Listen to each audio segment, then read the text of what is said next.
Saudações, nobres ouvintes, podcast Sem Esperança. Eu vou dar uma videoaula para vocês sobre pré-história. E quando eu digo pré-história, eu quero dizer... Bom, eu não vou me prender a datas, a anos, melhor, principalmente, porque dizer que foi em dia tal, mês tal, ano tal é impossível. Entretanto, eu não vou ficar me dizendo, foi há sei lá quantos mil anos, porque isso é para virtualmente impossível, é certo? Falarei de pré-história. Como do fontes, eu vou usar dois livros bem até não tão famosos, um famoso e outro nem tanto, que é o Sapiens, do Yuval Noah Harari, escritor israelense, e As Origens do Poder da Ordem Política, do Francis Fukuyama, um homem que já previu o fim da história. É certo? Em ambos os livros, eles concordam que um fator foi essencial para quando o macaco homem, e eles partem de um viés evolucionista, ou seja, o homem veio de um ser simiesco, digamos assim, um primata, que foi a ideia de se ajuntar, certo? De ajuntamento. Digo isso em razão do que o homem, quando ele se junta, no caso do Fukuyama, ele disse o seguinte: desde antes do ser humano se descer das florestas, né? Já que a minha definição de homem é um macaco que aprendeu a fazer fogo, basicamente ele vem se unindo. Então ele, digamos assim, continua a tese do Thomas Hobbes, de que o homem é o lobo do homem, certo? Porém, quando se pensa no homem como o lobo do homem, ele não é ele não é, como se diz, um ser sozinho. Ele faz isso em comunidade. E o Yuval Harari, logo no começo do livro, também vai concordar com isso, essa ideia. E só que ele vai ver que, não sei se isso daqui seria por uma questão de didática, digamos assim, ou para parecer mais simpático. E história não se pode ter simpatia, as ciências são bruxas más, mas para parecer simpático, né? Ele diz que é a fofoca. Olha, às vezes nem tanto a fofoca, mas às vezes a crocodilagem. É que nem, digamos, dois seres humanos se juntam para olhar um terceiro e dizer: ó, você segura, eu bato, ou eu agacho, você empurra. Certo? Então é assim que os homens vão indo. E é assim, através como se diz, da comunicação, da capacidade verbal do ser humano, que surgem os primeiros grupos humanos, certo? E junto com ele surgem os primeiros rituais. Quando eu digo rituais, seriam basicamente até rituais que nós vemos hoje, não nós como pessoas modernas, civilizadas, né? Acho que o nosso mundo industrial já acabou com certos rituais, principalmente se nós formos pensar no mundo trans, nesse mundo de pessoas trans, onde a transidade, a transexuais, por aí vai. E não que isso seja uma crítica, mas rituais como rituais de passagem como casamentos, rituais de passagem como morte, rituais de passagem de nascimento, de entrada na tribo como nascimento e reconhecimento. E isso mostra também a importância das religiões, certo? que independente da,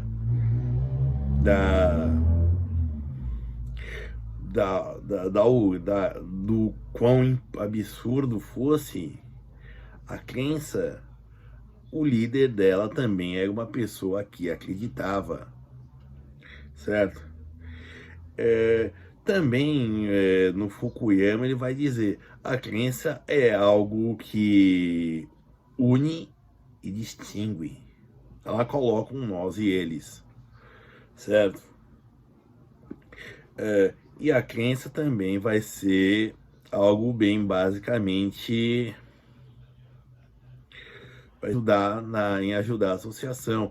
Às vezes tem pessoas que conseguem fazer associações com mais facilidade e outras pessoas que precisam de, digamos assim, um intérprete místico que elas acreditam para decidir se vão se juntar ou não. Às vezes, como eu disse, é para atacar uma terceira tribo e por aí vai. Também relaciona no papel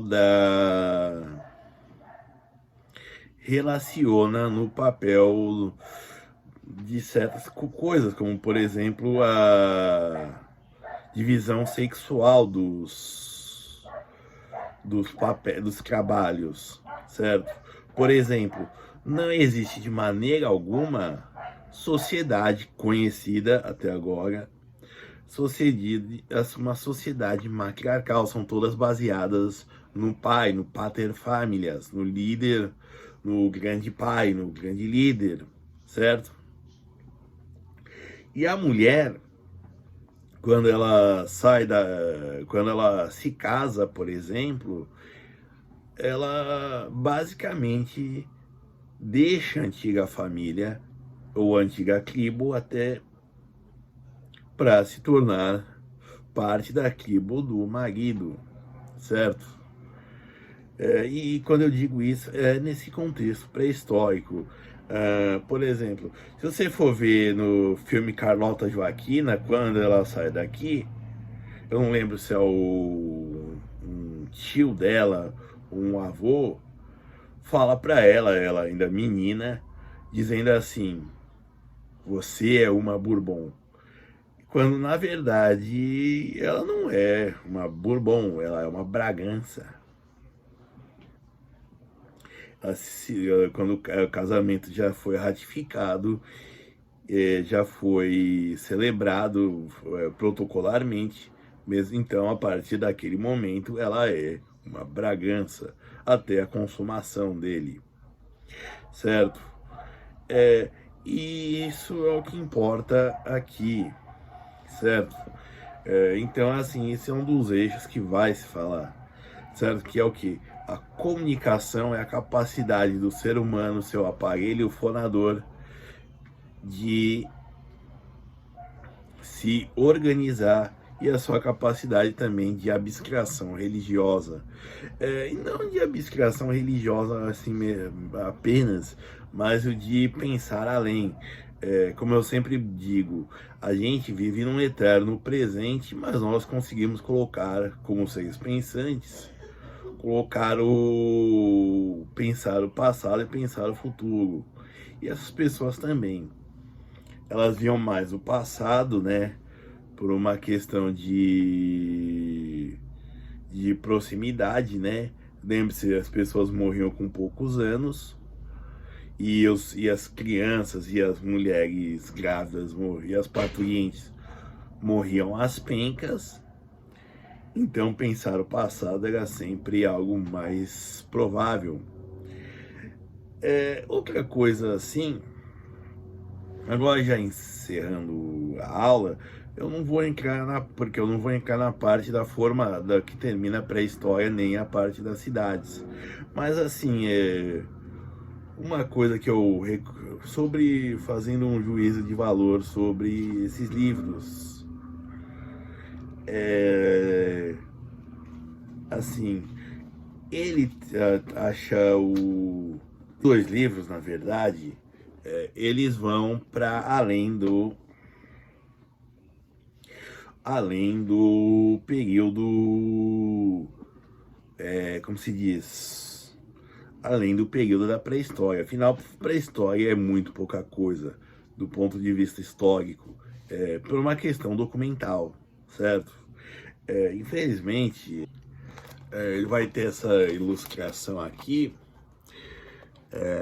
e é um exemplo de documentação que a gente vai ter aqui. Basicamente, temos 3 símbolos que a gente não sabe, a gente tem uma quantidade, certo? Ó, tá aqui, e Cauchy. E assim, particularmente eu gosto da interpretação do Harari, porque a gente não sabe se esse Cauchy é um burocrata, um cargo, é uma pessoa que recebeu isso daí, certo? Essas unidades. Pode ser uma pessoa, pode ser um cargo, pode ser... Dificilmente saberemos. Nunca saberemos. Porém, como eu disse, ambos os livros vão além disso. O Yuval Harari, ele vai tender a brincar de prever o futuro, certo? Que é perigoso para um professor de história. E o do Francis Fukuyama, que eu acho que é mais interessante, ele é mais resumido, porém também vai brincar de vai deixar para um próximo livro a ideia de brincar de prever o futuro. Mas de qualquer forma, ambos os livros são muito bons. Fica a minha recomendação. E assim como eu disse, o que vai nos unir será a nossa capacidade de fala, nossa capacidade de abstração como seres pensantes,